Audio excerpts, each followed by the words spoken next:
اب وہاں چڑھا ہی نہیں جا سکتا تھا، جو چڑھتا پھسل جاتا، لیکن لوگ بڑے بیمار تھے۔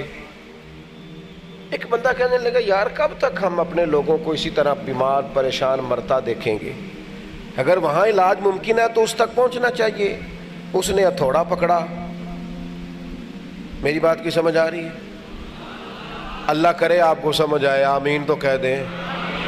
اللہ کرے ملت کے جوانوں کو سمجھ آ جائے۔ اس نے اکیلے بندے نے ہتھوڑا پکڑا، اس نے ایک پہاڑ کاٹنا شروع کر دیا۔ لوگ کہنے لگے یہ کیا کر رہے ہو؟ کہنے لگا رستہ بنا رہا ہوں۔ انہوں نے کہا پاگل ہو گیا، یہ تو رستہ بن ہی نہیں سکتا، پہاڑ ہی بڑا اونچا ہے۔ اس نے کہا یار چلو ساتھ نہیں دے سکتے تو حوصلہ تو نہ توڑو میرا، تم تو حوصلہ توڑ رہے ہو، وہ میرا حوصلہ تو نہ توڑو، مجھے جدوجہد کرنے دو، آگے بڑھنے دو۔ وہ جو بھی آتا نا حوصلہ شکنی کرتا، لیکن وہ بندہ بڑھ رہا ہے، آگے جا رہا ہے۔ اللہ اکبر۔ اس نے ایک پہاڑ کاٹا، سیڑھیاں بنائیں تو سالوں لگ گئے، سالوں۔ اب دوسرا پہاڑ کاٹنا شروع کیا، پھر سالوں لگ گئے۔ 2 پہاڑ بھی نہیں پورے کاٹ سکا تھا کہ موت کا وقت آ گیا۔ اب لوگ تانے دینے والے اس کے پاس آئے کہ کیا حاصل ہوا، تو نے کیا کمایا، کاٹ تو سکا نہیں، نتیجہ کیا نکلا؟ موت کا وقت آ گیا اور ابھی 2 پہاڑ کٹے ہیں، 2 باقی ہیں۔ وہ کہنے لگا تم بیوقوف ہو، میں الحمدللہ کامیاب ہو گیا ہوں۔ انہوں نے کہا تو کیسے کامیاب ہوا ہے؟ وہ کہنے لگا میں نے آدھا سفر تو آسان کر دیا کہ نہیں، اب جو میرے بعد آئے گا نا سفر شروع کرے گا، وہ صفر سے نہیں شروع کرے گا۔ میں نے 50% سفر آسان، ہم نہ 50% کرنے کو بھی تیار نہیں، ہمارا مزاج نہیں۔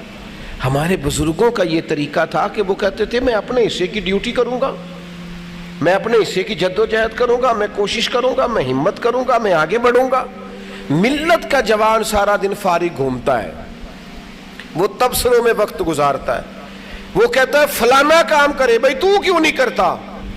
اور اگر تو کہتا ہے میں کمزور ہوں، میری کون سنے گا، تو یہ تیری بھول ہے، تو ہمت کر۔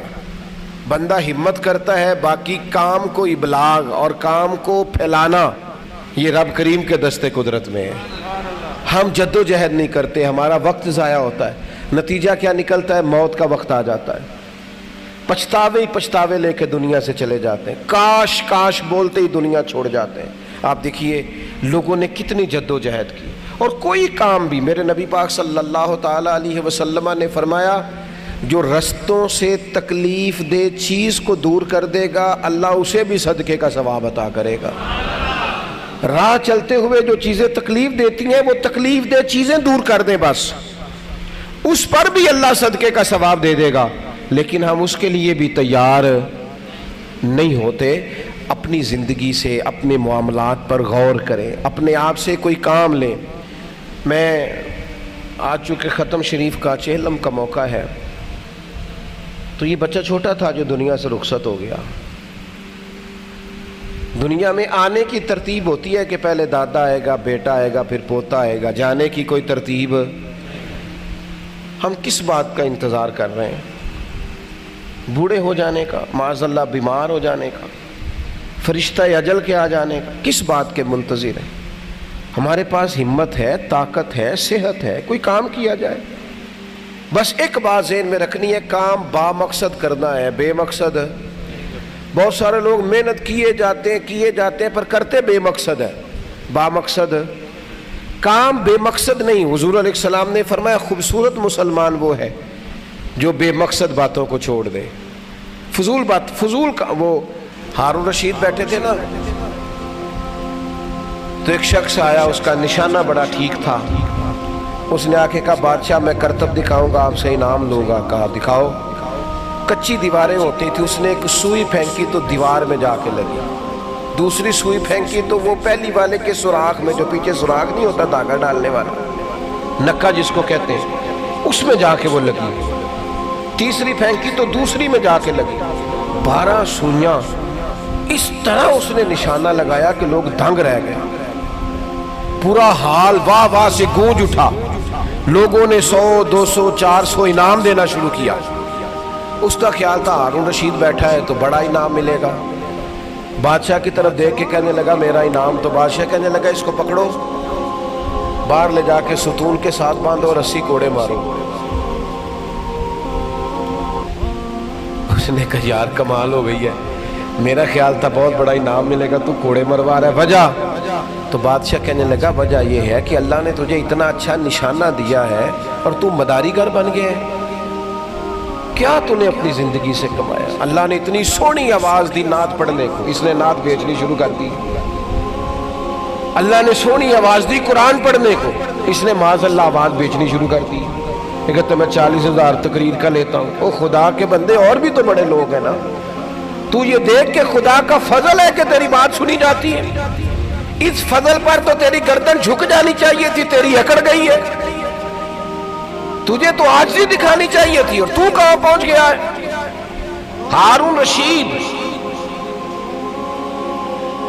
کہنے لگے اسے کوڑے مارو، اللہ نے اتنی بڑی صلاحیت دی ہے، اس نے کہاں لگا دی ہے صلاحیت؟ 10 روپے اکٹھے کر رہا ہے۔ تو بندہ کہنے لگا بادشاہ معاف کر دو، مجھے بتاؤ میں کیا کروں؟ تو بادشاہ کہنے لگا تیرا نشانہ تگڑا ہے، میں تجھے فوج میں بھرتی کروں گا۔ یہ جو اللہ نے صلاحیت دی ہے اسے دین کے کام لگا، یہ نشانہ رب اور رسول کے دشمنوں پہ لگا۔ میدان میں با مقصد محنت کرے، بے مقصد محنت۔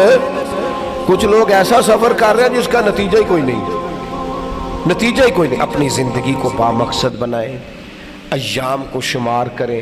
اللہ کے رسول صلی اللہ تعالی علیہ وسلم نے فرمایا ہے کہ جب صبح سورج طلوع ہوتا ہے تو دن اعلان کرتا ہے کہ میں آج آیا ہوں، آج کے بعد دوبارہ نہیں آؤں گا، اگر کچھ کرنا ہے تو کر لو۔ آج آیا ہوں، آج کے بعد دوبارہ، آج جس کا جو کام رہ گیا سو رہ گیا۔ دوستو کیوں نہ اپنے لیے کچھ جمع کریں۔ مجھے ایک بزرگ کی بات بڑی اچھی لگی، وہ کوئی ایسا کوئی خانقاہی تعارف رکھنے والے بزرگ نہیں، ویسے سیانے بندے بزرگ آدمی۔ میں نے ان سے کہا کہ آپ بڑے مجھے اچھے لگتے ہیں، سنجیدہ فکر ہیں، کوئی بات ہی بتائیں۔ تو کہنے لگے میں نے اپنی زندگی خادم بن کے گزاری ہے، مخدوم نہیں۔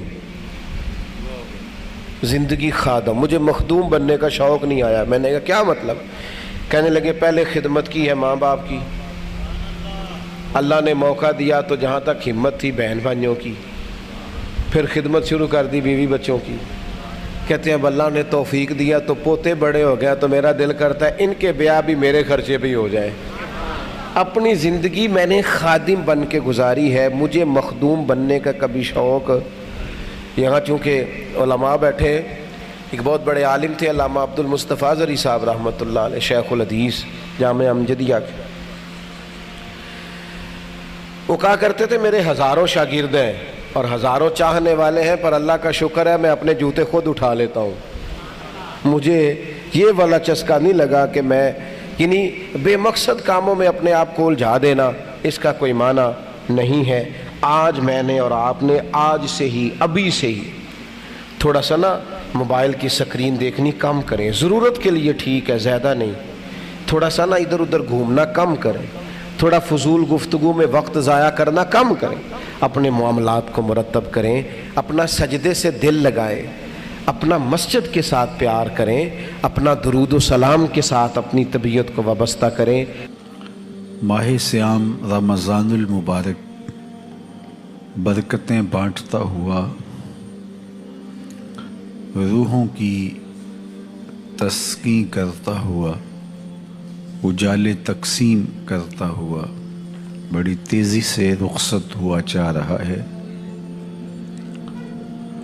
میں اور آپ اس مہینے کی برکتیں سمیٹنے کے لیے اپنے دامن پھیلائے ہوئے موجود ہیں۔ سحر کے مبارک لمحات نور بیزیاں کر رہے ہیں۔ اللہ جل شانہ آپ سب کو اس مبارک مہینے کی برکت نصیب فرمایا کہ اگر لوگوں کو پتہ چل جائے، میری امت کو یہ علم ہو جائے کہ ماہ صیام ہے کیا، تو وہ آرزو کریں کہ پورا سال ہی ماہ سیام ہو۔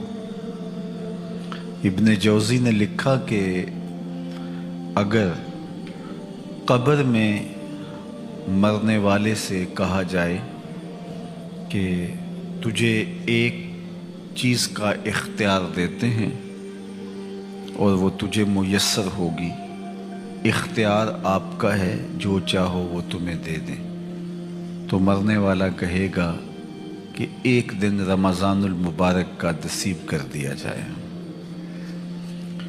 تو یہ مہینہ اپنے دامن میں بہت ساری برکتیں رکھے ہوئے ہے۔ آقا کریم علیہ السلام نے ان لوگوں کی بدبختی پہ جو ماہ سیام کی برکتیں حاصل نہیں کر پاتے ارشاد فرمایا، جیسا کہ آپ نے علماء سے یہ حدیث سماعت کی ہے کہ منبر کی تینوں سیڑھیوں پہ قدم رکھتے ہوئے آمین کہا، تو صحابہ نے کہا حضور آپ نے کس بات پر آمین ارشاد کیا؟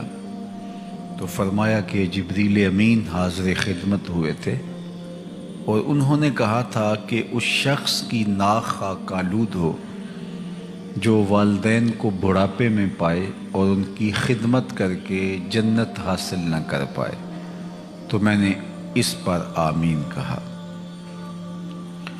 اس شخص سے بڑا بد نصیب کوئی نہیں کہ جس کو ماں باپ کی دولت نصیب ہے اور بالخصوص ان کا بڑھاپا نصیب ہو گیا تو وہ محروم رہ جائیں۔ اللہ جل شانہ نے ماں باپ کی صورت میں جو نعمت غیر مترقبہ عطا کی ہے، اگر لوگوں کو پتہ چل جائے کہ یہ کتنی بڑی نعمت ہے تو وہ پلک جھپکنے کے برابر بھی کوتاہی کا ارتکاب نہ کریں۔ یہ بات ذہن میں رکھیں کہ اللہ کی رضا ماں باپ کی رضا میں رکھی گئی ہے اور اللہ کی ناراضگی ماں باپ کی ناراضگی میں رکھی گئی ہے۔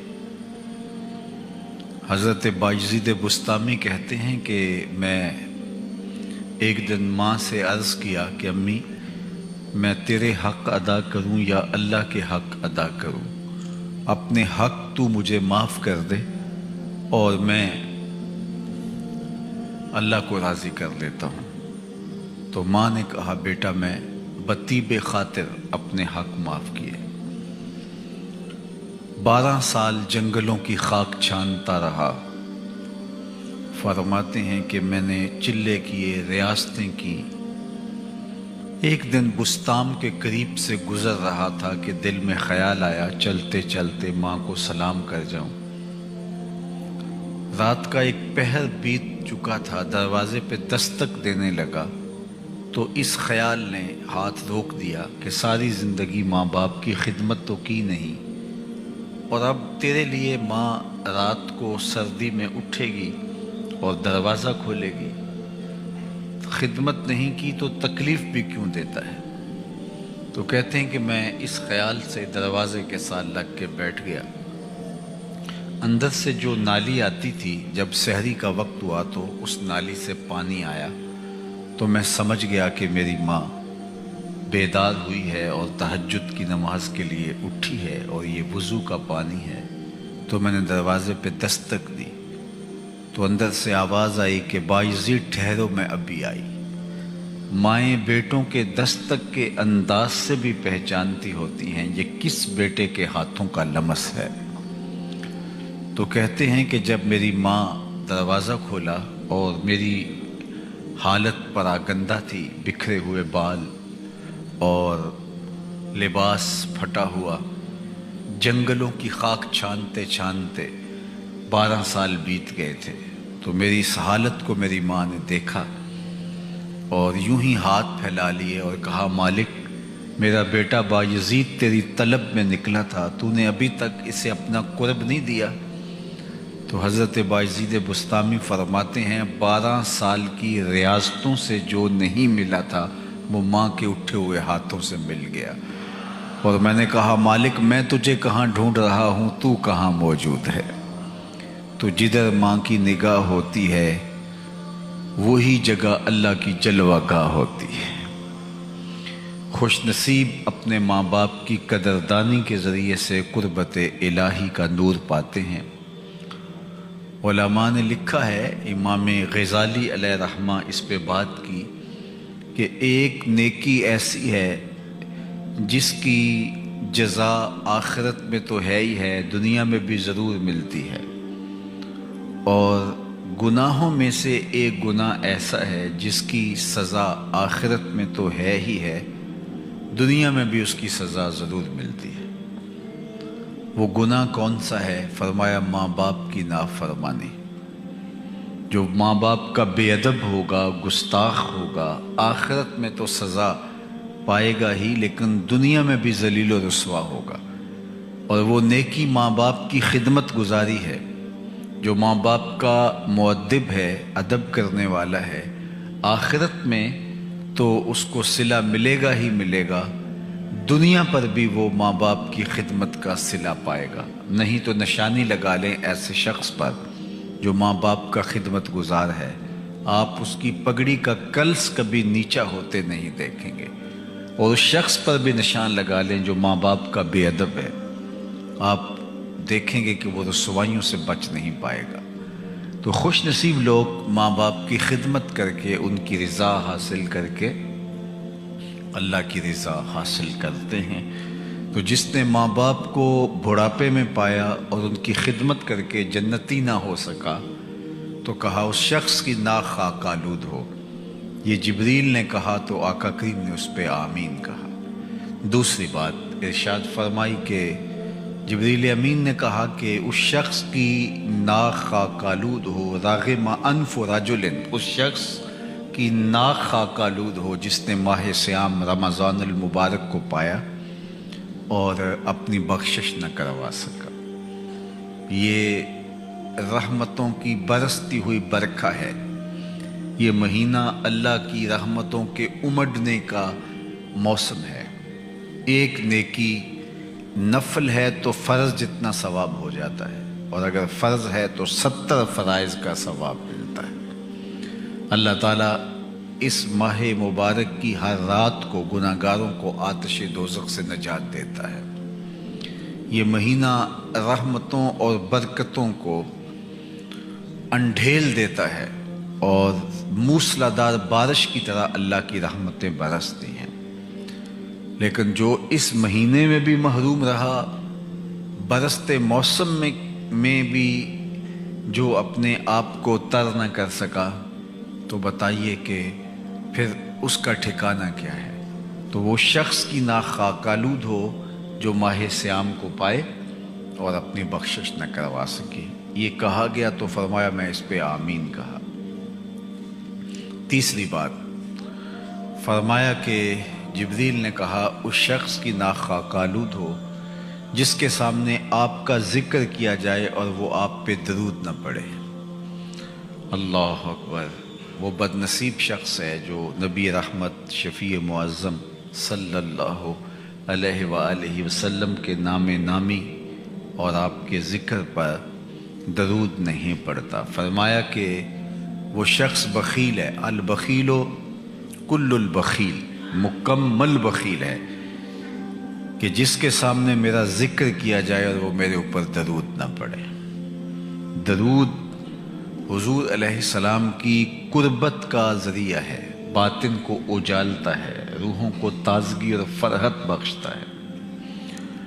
جس نے آقا کریم علیہ الصلاۃ والتسلیم پر ایک مرتبہ درود پڑھا، اللہ اس پہ 10 رحمتیں نازل فرماتا، اس کے 10 گناہ معاف کر دیے جاتے ہیں اور 10 درجے بلند کر دیے جاتے ہیں۔ یہ کس قدر اللہ جل شانہ کی قربت پانے کا ذریعہ ہے۔ اللہ اکبر! حضور علیہ الصلاۃ والسلام نے ارشاد فرمایا قیامت کے دن میرے سب سے قریب، میرے سب سے نیڑے وہ شخص ہوگا جو کثرت کے ساتھ میرے اوپر درود پڑھنے والا ہو۔ تو یہ کوئی قیمت نہیں لگتی، کوئی وقت نہیں لگتا، تو ان پر درود پڑھنے سے روحوں کو تازگی ملتی ہے، قربت الہی کا نور نصیب ہوتا ہے، اندر کے پاپ دھلتے ہیں، من کی ستھرائی، عفت اور پاکیزگی کا سامان نصیب ہوتا ہے، اور انسان ایک صالح اور پاکیزہ سانچے میں ڈھلنا شروع ہو جاتا ہے۔ اس لیے مجھے اور آپ کو ان تینوں چیزوں کا خاص طور پہ خیال رکھنا چاہیے۔ اگر کسی کو والدین بڑھاپے میں مل جائیں تو وہ ان کی خدمت کریں۔ ان کی خدمت اللہ کی رضا جوئی کا سبب اور ذریعہ ہے۔ فرمایا ہما جنتوں کا و ناروں کا، یہی تیری جنت ہیں، یہی تیری دوزخ ہیں۔ ان کی خدمت کر کے رضا جوئی کے ذریعے جنت حاصل کی جا سکتی ہے۔ ماں باپ کو ناراض کر کے جہنم کا ایندھن اپنے آپ کو بنایا جا سکتا ہے۔ بندے کے ہاتھ میں اختیار ہے۔ تو ماں باپ کی خدمت کرنے والا، ماں باپ کی تکریم کرنے والا، آداب بجا لانے والا، دیکھو معاشرہ بھی اسے اچھا کہتا ہے جو اپنے ماں باپ کی خدمت میں لگا ہوتا ہے۔ خدمت تو اپنے ماں باپ کی کر رہا ہے، لیکن لوگوں سے بھی عزت پاتا ہے، داد وصول کرتا ہے۔ اور جو شخص اپنے ماں باپ کا گستاخ اور بے ادب ہوتا ہے تو معاشرہ بھی اس کو اچھی نظر سے نہیں دیکھتا۔ اور میرے رب نے ماں باپ کی تکریم سکھاتے ہوئے یہاں تک فرمایا کہ ان کے سامنے اف تک بھی نہیں کہنا۔ کلمہ تعفیف، ایسا جملہ جو ان کی تکلیف قلب کا سبب اور ذریعہ بنے، ان کی طبیعت پر گراں گزرے، وہ جملہ بھی ماں باپ کے لیے نہیں کہنا۔ اپنے بازوؤں کو سکیڑ دینا ہے۔ جب پرندہ اڑتا ہے تو بازوؤں کو پھیلاتا ہے، اور جب واپس گھونسلے میں آتا ہے تو بازوؤں کو سکیڑ دیتا ہے۔ تو ماں باپ کی حضور حاضر ہوتے ہوئے بازوؤں کو سکیڑنے کا حکم ہے۔ تم مفتی شہر ہو، تم علامۃ الدہر ہو، تم بہت بڑے افسر ہو، بہت بڑے بزنس مین ہو، تم بہت بڑے سیاستدان ہو، لیکن یہ سارے اعزازات جب تم جا رہے ہو تو ان کو ملحوظ رکھو، لیکن جب گھر واپس آؤ تو نہ افسر بن کے، نہ مفتی شہر بن کے، نہ بہت بڑے تاجر اور بزنس مین بن کے، بلکہ ایک فرما بردار بیٹے کی شکل میں آ کے ماں کے قدموں میں بیٹھ جاؤ، باپ کے قدموں میں بیٹھ جاؤ۔ تو خوش نصیب لوگ ماں باپ کی تعظیم کرتے ہیں۔ زندگی میں کبھی بھی ماں باپ کی نافرمانی نہ کرنا میری آپ کے نام نصیحت ہے۔ وہ شخص ہمیشہ ذلیل ہوا جو اپنے ماں باپ کا دل دکھاتا ہے اور ماں باپ کو تکلیف پہنچاتا ہے، اذیت دیتا ہے۔ ان کو ہر صورت راضی رکھو۔ بعض لوگ کہتے ہیں جناب بس ان کی طبیعت ہی ایسی ہے کہ بہت سخت ہے۔ میاں جب سخت طبیعت ہے تو اسی کو تو برداشت کرنا ہے، اور جب بڑھاپے میں والدین چلے جاتے ہیں تو طبیعت میں کچھ تغیر بھی پیدا ہو جاتا ہے، بچپنا دوبارہ اور عود کر آتا ہے، ارذل العمر کے اندر وہی بچپنے والی کچھ عادات پلٹ آتی ہیں۔ تو ذرا تم دیکھو کہ ایک وقت تھا کہ تم بھی بچے تھے اور کس طرح ڈیل کیا ماں باپ نے تمہیں۔ تو زندگی بھر ماں باپ کی خدمت اور ماں باپ کی تعظیم کو اپنے اوپر لازم کر لینا۔ اور دوسری بات، یہ جو مہینہ ہمیں ملتا ہے اور ہر سال نصیب ہوتا ہے، تو اس مہینے کی قدردانی کے ذریعے قربت الہی کی راہیں آسان کی جا سکتی ہیں، نہ یہ کہ پورا مہینہ گزر جائے اور ہم جہاں کھڑے تھے وہیں کے وہیں کھڑے رہیں۔ روزے کو آداب کی رعایت کے ساتھ رکھنا چاہیے۔ زبان پر قابو رکھیں، نگاہوں کو کنٹرول میں رکھیں، اور اپنی خواہشات کو آوارہ نہ ہونے دیں۔ آقا کریم نے ارشاد فرمایا من لم یدع قول الزور والعمل بہ فلیس للہ حاجۃ فی ان یدع طعامہ وشرابہ۔ جو بیہودہ کام اور برے اعمال ترک نہیں کرتا، اس کے بھوکا اور پیاسا رہنے کی اللہ کو ضرورت نہیں ہے۔ یہ کوئی خوراک بچاؤ مہم نہیں ہے کہ اللہ کوئی خوراک بچانا چاہتا ہے، بلکہ یہ تمہارے تقوی کے لیے روزے تمہارے اوپر فرض کیے گئے ہیں کہ تم اتقاء کے نور سے مالا مال ہو جاؤ۔